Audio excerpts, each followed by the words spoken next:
આપણા પ્લાન કરતા ઈશ્વરના પ્લાન મોટા હોય છે. મારી સાથે આવું કેમ થાય છે? જખ મારવા થાય છે. બોલ, માર તો નસીબ જ ફૂટેલા. તું ઢોલ છે સાલા, ફૂટેલો આખો. હમણાં હું મેડિકલ કોલેજમાં ગયો, ભુજ. મેડિકલનો છોકરો બીજા વર્ષમાં આવીને પગે પડ્યો, સાહેબ મરી જવું. મેં તું કેમ? પેલીએ ના પાડી. મેં તું પ્લગમાં આંગળી ગાળ દેવાની, 5 મિનિટે હું પૂરું. નાની નાની વાતમાં છોકરાઓ, સાહેબ 3000 લોકોને આત્મહત્યા કરતા બચાયા છે, સુસાઇડ કરતા બચાયા. તમને મહિના પહેલા ખબર હતી કે હું અહીંયા આવીશ? આ બેન અહીં બેઠા છે, અહીં બેઠા છે, પેલા બેન હેતલબેન નું આપણે ગીત સાંભળશું, આ ભાઈ બેઠા છે, આ રીતિ, આપણને ખબર હતી કેવા બેઠા છે બધા. તો આ શું છે? આ નક્કી છે. ખાલી સીન આજે થયો, પણ ઈશ્વરે 5, 10, 50 વર્ષ પહેલા આ કોઈ સ્કૂલમાં પ્રોગ્રામ થશે, સંજય રાવલને ડોક્ટર નહીં બનાવવાનો એને સ્પીકર બનાવવાનો, આ વાલીઓ અહીં બેઠા છે, બધા બેઠા છે, થોડા ઉભા છે, આ ગાડી અહીં છે, આ બધું નક્કી હતું. ખબર આજે પડી. 15 બિઝનેસ ચાલુ કરીને મેં બંધ કર્યા સાહેબ. એ 15 બિઝનેસ ચાલુ કરીને બંધ ના કર્યા હોત તો સંજય રાવલ આજે અહીંયા ઉભો ના હોત. આપણને ખબર જ નથી કે જીવન સુબસ જન્મી ગયા. આમાં તો લાલીઓ આવ્યો, કેમ આવ્યો? રામજોડે આવી ગયો, આવી ગયો. ભગવાનની કૃપા. ભગવાન તો દર વર્ષે કરશે. કેમ જન્મ્યા ખબર નથી, કેમ મરી ગયા ખબર નથી. આપણે ક્યાં જન્મ લેવો આપણા હાથમાં ખરું? કયું નામ પાડવું આપણા હાથમાં ખરું? કયો ધર્મ પાળવો આપણા હાથમાં ખરો? કઈ સ્કૂલમાં ભણવું આપણા હાથમાં ખરું? અને ક્યાં મરી જવું આપણા હાથમાં ખરું? સાલું આપણા હાથમાં કશું નહીં. તો શું છે? હવા નીકળી જશે. સિકંદરો આવીને જતા રહ્યા. તમે નતા ત્યારે બી આ દુનિયા મસ્ત ચાલતી હતી, તમે નહીં હો તો બી આ દુનિયા મસ્ત ચાલશે, હે ને? અને તોય હું અહીંયા આવ્યો ને બધાને જોતો તો 70% તો જીવનમાં મજા નથી. તો પ્લગમાં આંગળી ગાળ દેવાની, 5 મિનિટ થાય. ભગવાન છે ને, ભગવાન અલ્લાહ, એ મરદની મૈયતમાં જાય પણ બાયલાની જાનમાં ના જાય. મરદ બનવું પડે. જ્યારે ખરાબ સમય આવે, બધું બરબાદ થઈ જાય, બધું બગડી જાય, ત્યારે સમજવાનું કે આપણે ખોટા રસ્તે. સ્કૂલ કોલેજો શીખવાડે છે 100 રૂપિયાનો માલ 200 રૂપિયામાં વેચો તો 100 રૂપિયા નફો થાય શીખવાડે છે. 100 રૂપિયાનો માલ 120માં વેચો તો 20 રૂપિયા નફો થાય શીખવાડે છે.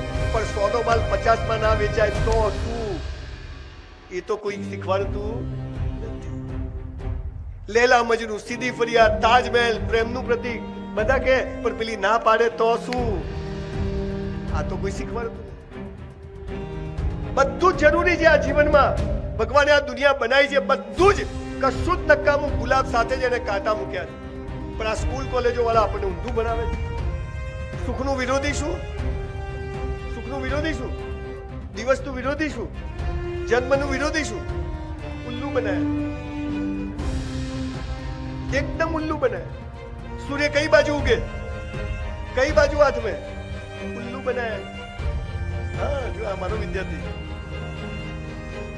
સૂર્ય કદી ઉગતો જ નથી, આ ડામચીઓ ફરે છે. નાના કે અહીં હતો નહીં ગયો, બાપાને માલ ને. પાછા મા બાપ છોકરાને કે વહેલા ઉઠો, બળ બુદ્ધિ ને ધન વધે. આ ચાની લારી વાળા પેપર વેચવાળા 4 વાગે ઉઠે છે. ગરીબ ને ગરીબ, કેમ કે સૂરજ ઉગતો જ નથી. એમ કહો કે 5 વાગે ઉઠવાથી મસ્તિષ્કમાં વિચારો શાંત હોય, જ્ઞાન તંતુ પાવરફુલ હોય, અને સવારે 3 કલાક જે વાંચ્યો યાદ રહે. સ્કૂલમાં સાવધાન વિશ્રામ, સાવધાન વિશ્રામ, જિંદગી ગંદી કરો ને. તમારા પપ્પા 15 લાખનું બાઇક લાવી આપે, સુખ જ સુખ, ઠોકી ના હો તો?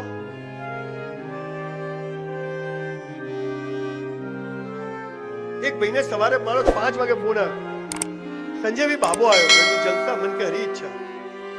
આમાં ક્યાં હરી ઈચ્છા આવી?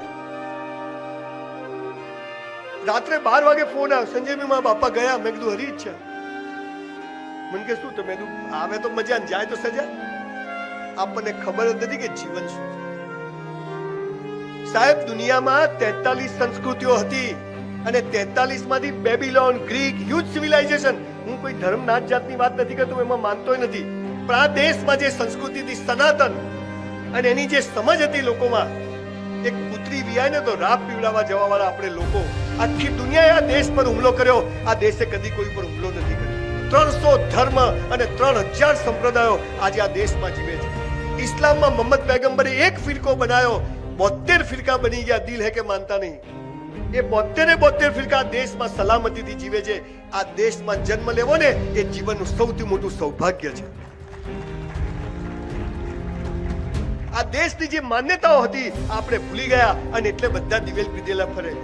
તન અને મન મારા બાપુજીએ મને ખરેખર, મેં ઘરે ઝઘડો કરેલો 6થા ધોરણમાં કે સ્કૂલ નહીં જવું, અને એ દિવસે મારા બાપે મને જે વાત કરી, and that was the turning point of my life. આખી જિંદગી બદલાઈ ગઈ. અહીં જ્યારે સ્કૂલના કેમ્પસમાં બેઠો છું, બધાને ડોક્ટર થવું છે, એન્જિનિયર થવું છે, પીએસઆઈ થવું છે, આઈએએસ થવું છે, આઈપીએસ થવું છે. એ તો 5% થાય તો 95%નું શું? અને આ સ્કૂલ વાળાએ પાછા તમે જુઓ, સ્કૂલમાં તેજસ્વી તારલાઓનું સન્માન, અમારી સ્કૂલનું ગૌરવ, પહેલો, બીજો, ત્રીજો, છેલ્લા 3 નંબરનું શું? અમારી જેવી નોટો ત્યાં જ ઊભી હોય. કોઈ સમાજનું ફંક્શન થાય, બ્રાહ્મણ સમાજ, રજપૂત સમાજ, મુસ્લિમ સમાજ, કોઈ બી, તો ત્યાં તેજસ્વી તારલાઓનું જ સન્માન થાય. અમારા જેવા બેઠા હોય. એટલે મને હાલો હું હતો બહુ હોશિયાર. હું કેમ અહીંયા આવ્યો છે એની વાત કરું. 1984માં હું આવી જ એક સ્કૂલમાં, બહુ સરસ સ્કૂલમાં ભણતો, બહુ જ હોશિયાર છોકરો. મેં સાયન્સ રાખ્યું, બધું ડોક્ટર થઈ જવું, ગરીબી દૂર થઈ જાય. ફિઝિક્સ, કેમેસ્ટ્રી, બાયોલોજી બધામાં હોશિયાર. બધું ગોખી માર્યું. ટકા લાવવા શું ગોખી મારવા. અહીં બેઠેલા વાલીઓને કહું છું, આપણી સ્કૂલ કોલેજો આપણા છોકરાઓની શેની પરીક્ષાઓ લે છે ખબર છે? તમે 1 વર્ષમાં કેટલું ગોખો ને 3 કલાકમાં કેટલું ઉલટી કરો, એનું માપ છે, હોશિયારીનું માપ નથી. એ બહેન પણ સ્વીકારશે, પણ એ જરૂરી. ભણવામાં હોશિયાર હશો, ટોપર હશો, તમે જે 30 વર્ષે મેળવ્યું એ તમે 10 વર્ષમાં મેળવી શકશો. એટલે ભણવાની વેલ્યુ છે. પણ જો ભણવામાં હોશિયાર નથી તો ચિંતા કરવાની જરૂર નથી. તો મેં સાયન્સ રાખ્યું, મેં તો ડોક્ટર થઈ જવું. અમારી સ્કૂલમાં 200 માંથી 20 હોશિયાર છોકરાઓમાં હું આવું. આઈ એમ ઓલવેઝ ટોપર.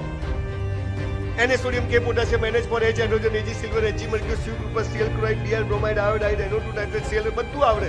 ગોખી માર્યું. Sine square theta, cos square theta, ten square theta. કીધું હવે ડોક્ટર નજીકમાં જ છીએ. મારા બાપા કે ભણજે રે. મેં કીધું દેવું કરીને ભણાવો, ડોક્ટર થવાનું છું. મારા બાપા એક ઓટલા ઉપર દરજી કામ કરે, ખુચુર ખુચુર સંચો ચલાવે. હું જાતે બ્રાહ્મણ, એટલે કોઈ પણ વાર્તામાં શું આવે, એક દરિદ્ર બ્રાહ્મણ હતો. બ્રાહ્મણ સાલો ગરીબ જ હોય. એકચ્યુઅલી હું શોધું છું, સાલો જડતો નથી કોને લખી. નહીં તો મર્સિડીઝ બતાવું કે જો આને ગરીબ બ્રાહ્મણ કહેવાય. જ્યારે રિઝલ્ટ આવ્યું ત્યારે મારા 20 માંથી 19 મિત્રો મેડિકલ એન્જિનિયરિંગમાં ગયા. સંજય રાવલને 54% આવ્યા. Cheque return. હવે દીકરા દીકરીઓને વાલીઓને એક ખાસ વાત જે કહેવાય છે કે 1984માં હોશિયાર હતો, પેપર સરસ લખ્યા, બધું આવડતું હતું, છતાંય 54% કેમ આવ્યા? કેમ કે આજે મારે સ્કૂલમાં સ્પીચ આપવા આવવાનું હતું એટલે 54% આવ્યા.